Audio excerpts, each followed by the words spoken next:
In this video, I'll use Matt Rempe of the New York Rangers to show how the tough call system works in preventing head injuries. This is the hit from March 11th, where Rempe was issued a major penalty in a game misconduct for elbowing on Jonas Siegenthalar. But under the tough call system, that hit never would have happened. Let's flash back to February 22nd.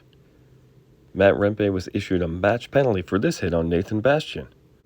I would have suspended him 4 games for this hit.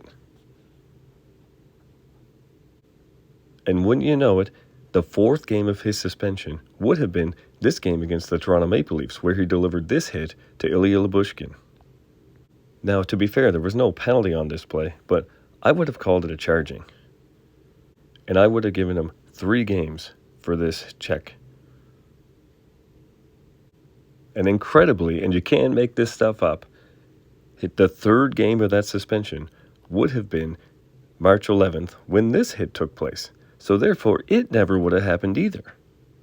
Therefore, an appropriate punishment under the tough call system for this original hit back on February 22nd would have prevented this injury to Ilya Lyubushkin and this injury to Jonas Siegenthalar. But let's live in a world where all 3 hits happened. So it was 4 games for this one. And this one still happened. At this time, this second hit would have made him a repeat offender in the 3 to 5 game suspension category, which means this suspension would have been worth 6 to 10 games under the tough call system as a repeat offender. Therefore, he definitely still would have been suspended by March 11th, and this hit definitely never would have happened. He wouldn't have even been dressed and in the lineup. But again, let's live in a world where this did happen. That would make him a 3-time repeat offender of offenses in the 3 to 5 game suspension range, which would bump this up to an 11-plus game suspension.